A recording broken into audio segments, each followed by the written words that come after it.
he was enacting with his friends, and everybody was becoming more and more attracted. But one time, he was enacting the pastime of Lakshman, and Lakshman was shot by the brother of Ravana. And at that time, Nityananda fainted. And he had told his friends, if I faint, this is what you should do.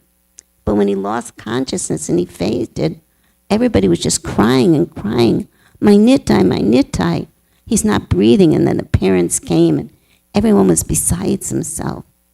But then one elder gentleman who was watching, he said, well, didn't he give you some instruction? He said, oh, yeah. And he said, who's playing Hanuman? One boy said, I'm Hanuman. So he said, oh, then you should go and bring back the special herb.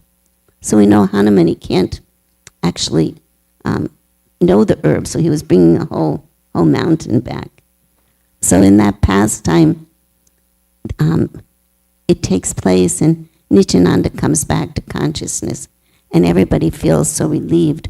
But these pastimes were just so absorbed, and Nityananda himself was so completely absorbed in these particular pastimes.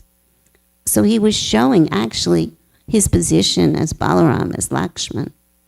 And he was waiting actually, when will the Lord appear? When will Chaitanya Mahaprabhu appear? Because even though he is non-different than Krishna, he's covered in the sense that he's seeing that I'm waiting for him to come. He's the enjoyer, and I'm just a servant. I'm just meant to serve him. At the same time, he feels very protective of him. But Nityananda, he always remains like a child.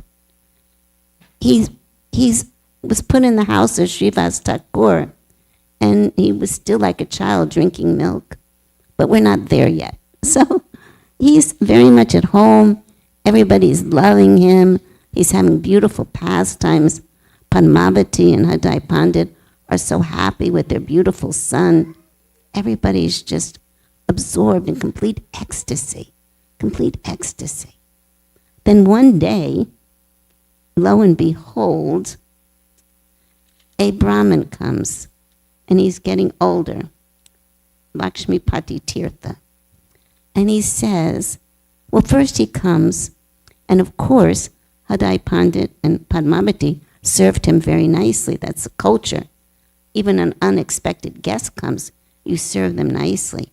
And if a sannyasi asks you for something, you give what he's asking for. There's just no question. Even ourselves, sometimes a sadhu might call us on the phone, sannyasi, and ask us for something, and we might not want to do it, but then we think, well, it's a sadhu asking, It's a sadhu, and we remember these pastimes. So he said, I have one request for you. I would like that your son can travel with me, and that way he'll get to see all the holy places, and I need someone to hold my pot and help me with things. Because when you get older, it gets harder to do parikram, and you need someone to assist you, to carry your things and make sure everything is all right, But this was just pastime in order to take Nityananda out of the home and to all the different holy places. So upon hearing this, Hadai Pandit, he was like, oh no, Nityananda, no. He's my life, he's my soul. I cannot send him. How can I send him? No. His name wasn't Nityananda then, but anyway. How can I let him go? No, I have to keep him. No. But then he remembered, there is a pastime of Datharas.